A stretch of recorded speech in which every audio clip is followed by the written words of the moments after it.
कहानी की शुरुआत इस पहाड़ी पर बने एक आश्रम से होती है, जहाँ सुबह सुबह गौरी एक मटका लेकर नदी से पानी भर रही है और नदी में उस समय कुछ लोग स्नान भी कर रहे थे। आश्रम में माता खाना बना रही है और ये एक सिद्ध पुरुष गुरुदेव है जो अपना ज्यादा समय ध्यान पर व्यतीत करते हैं। गौरी पानी लेकर आई और इसके बाद माँ के काम में हाथ बंटाने लगी। इसी आश्रम में एक प्यारी सी गाय माता थी जिसकी सेवा सभी लोग करते थे। आसपास के गांव के लोग इस गाय को देखने आया करते थे। लोग इसे प्यार से कामधेनु कहते थे। यहाँ गुरुदेव अपने समाधि से उठे। गौरी एक रोटी और गुड़ लेकर आई और गुरुदेव को दिया। गुरुदेव ने जाकर वह रोटी और गुड़ गाय माता को खिलाया और वहाँ हाथ जोड़कर खड़े हो गए और बोले, माता अपनी क्षत्र छाया हमेशा बनाए रखना। गुरुदेव वह गाय को कभी बांधते नहीं थे। वह गाय आश्रम के खुले वातावरण में आराम से घूमा करती थी। इधर गुरुदेव ने भोजन ग्रहण किया और इसके बाद गांव की सैर पर निकल पड़े। वह आसपास के गांव में लोगों को उपदेश देने जाया करते थे। लोग गुरुदेव का बहुत सम्मान करते थे। तभी रास्ते के एक गांव में गुरुदेव लोगों से बात करने बैठ गए। इस छोटे से गांव का नाम चंपारण था। ये गांव गुरुदेव के रास्ते पर पड़ता था, तो लोग गुरुदेव को अच्छे से जानते थे।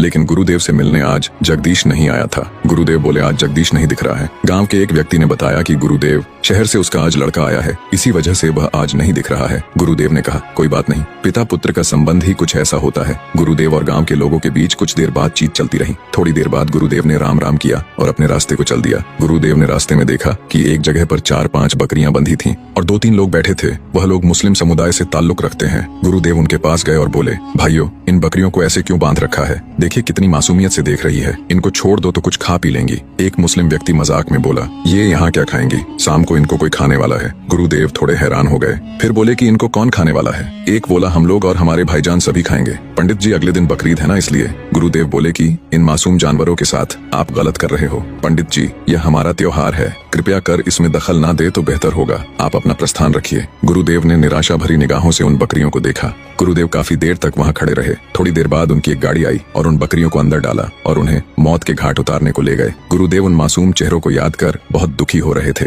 आज शाम में जब वह अपने आश्रम पहुंचे तो उनका चेहरा गहन सोच और चिंता में डूबा था। उनकी पत्नी सावित्री ने जैसे उन्हें ऐसा देखा तो फौरन उनके पास आई और बोली, क्या हुआ आपको? आज आप चिंतित परेशान दिख रहे हैं। गुरुदेव बिना जवाब दिए शांत बैठ गए। सावित्री की व्याकुलता और चिंता बढ़ती जा रही थी। थोड़ी देर बाद गौरी भी आ गई और माता पिताजी को दुखित देख वह भी दुखी हो गई। आप कुछ बताओ ना, आज आपको क्या हो गया है? गुरुदेव ने हिम्मत कर बताया, सावित्री, यहाँ एक ऐसा भी धर्म है जहाँ उनके त्योहार पर जानवरों को काट कर खाते हैं। इस जग में भगवान ने कितने जीव बना रखे हैं, हर जीव का भोजन भी अलग अलग बना रखा है, लेकिन यहाँ तो जीव जीव को ही खा रहा है। बोलते हुए गुरुदेव की आंखें नम थीं। ये बात सुनकर सावित्री को भी बड़ी हैरानी हुई और उसकी आंखें भर आईं। गुरुदेव ने आज रात्रि में खाना नहीं खाया और रात्रि में जब लेटे थे तो उनके सामने वही मासूम चेहरे दिखाई दे रहे थे। आज पूरी रात निकल गई लेकिन गुरुदेव को नींद नहीं आई। सुबह 5 बजे वह नदी में स्नान करने गए और स्नान कर वह मंदिर पहुंचे और भगवान के सामने बैठकर रो रो कर प्रश्न करने लगे।